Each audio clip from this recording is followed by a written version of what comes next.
Imagine if the world experienced the worst drought in human history. I'm not talking about a drought that lasts for a few years or even a decade. I mean a mega drought that could last for several generations. What would happen to our planet if almost all of its water disappeared? Let's find out. Mega drought. What's the longest drought in history? It depends on what we consider a drought. Meteorologists measure them by calculating the so-called aridity index, which indicates the duration of precipitation deficit in a particular region. For example, in 2010, scientists defined a mega drought as one that occurs once every 1,000 years. In some places, this can be a period of 3 to 7 years without rain. Other experts believe that a mega drought is a 20-year period with little rainfall and high evaporation rates. So a mega drought is when there's less water than usual for an exceptionally long time. In any case, such events are rare and occur randomly.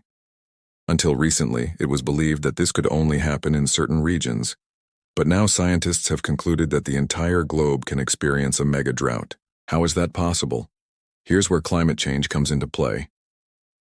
Many researchers think that the increase in average annual temperatures is also accompanied by more frequent and severe droughts.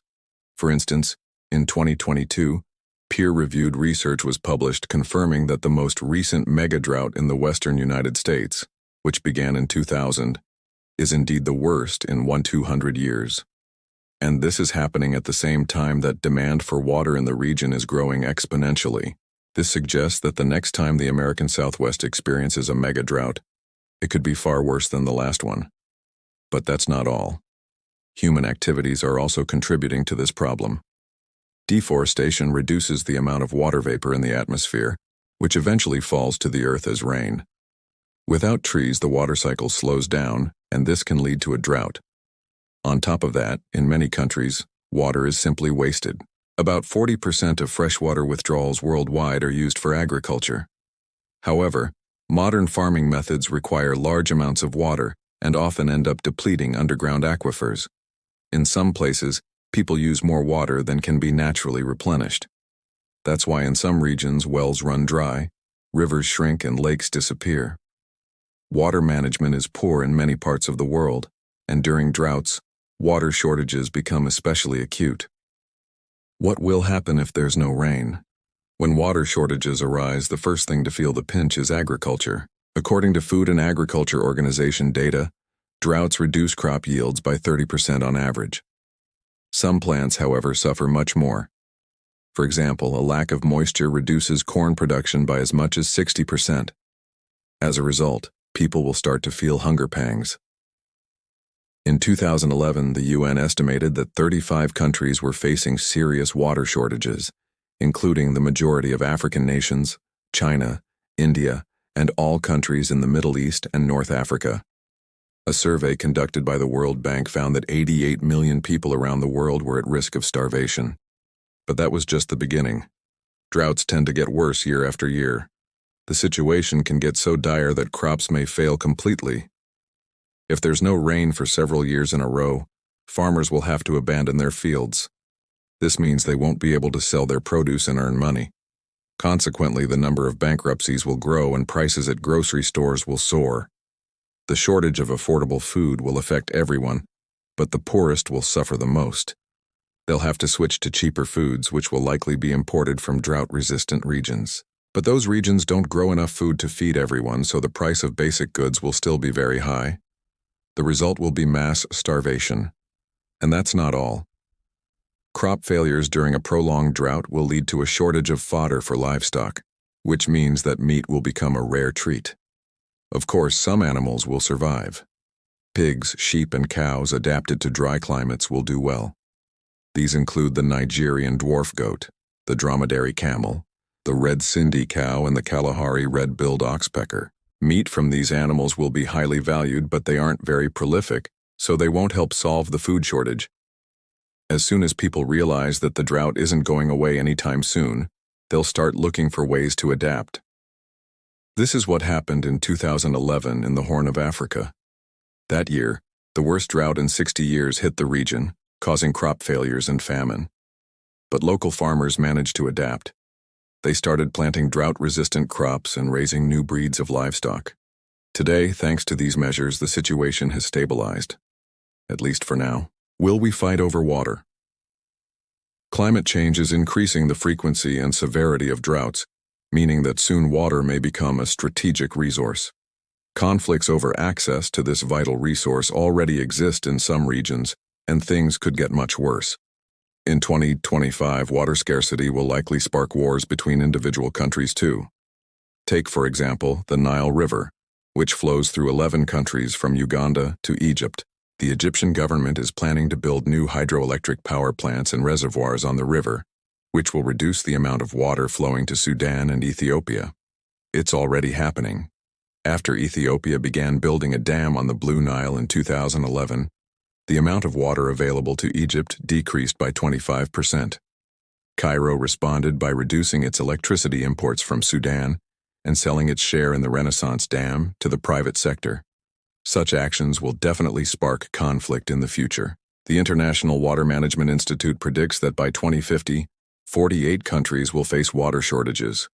What's worse, these countries are home to 4.8 billion people. In other words, 2/3 of the world's population will have to deal with water rationing.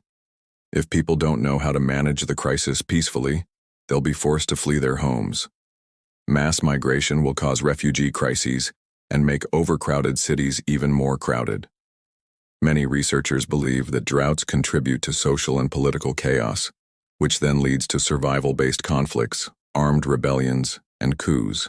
For example, in 2006, the Syrian Observatory for Human Rights linked the country's civil war to a severe drought that led to widespread crop failures, a sharp rise in food prices, and a mass exodus from the countryside.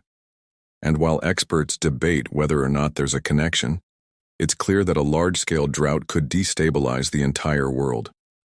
During a water shortage, the authorities will likely try to prevent panic and maintain order. At the same time, they'll introduce tough restrictions on the use of water resources.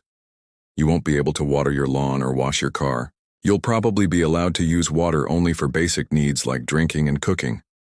There's a good chance that public parks and golf courses will be closed, and swimming pools will be drained. Filling them up again will be a real luxury. Many companies will have to suspend operations. Industrial water use accounts for 22% of all withdrawals worldwide, but factories consume a lot of water. A single steel plant can use up to 10 million gallons per day. During a drought, such facilities will be shut down. Of course, some industries will keep working. They'll be deemed vital for the country's economy and security. These are things like energy production, transportation, and communication. Even during a mega drought, you'll likely still be able to turn on the TV and see if Elon Musk launched another rocket or how many people died in the latest terror attack. What can we do to help ourselves? Despite all the doom and gloom, humanity does have some options. One way to alleviate the effects of a mega drought is to use technology to optimize water consumption. Precision irrigation, for example, supplies water directly to the root zone of plants, reducing waste. Another option is to build more reservoirs. They can store water for use during a drought. Just ask the Egyptians. Thanks to the Aswan High Dam built in the 1960s, Egypt has never suffered from a water shortage since. Desalination is another way to get potable water. This is the process of removing salt and other minerals from seawater.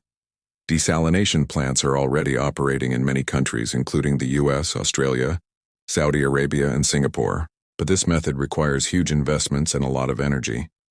That's why water from desalination plants is usually more expensive than tap water. And if there's a global drought, energy itself may become a scarce commodity. So it seems that the best solution would be to recycle wastewater. Treated water can be used for industrial processes that don't require pure drinking water. Unfortunately, only a small fraction of wastewater is currently recycled. In Europe, that figure is around 40%. In the US and Australia, it's below 20%. In Asia, it's less than 10%. A global drought could force us to change these figures dramatically. The World Health Organization recommends using treated wastewater for industrial processes where raw water quality doesn't matter. If we adopt this practice, we'll reduce demands on freshwater sources.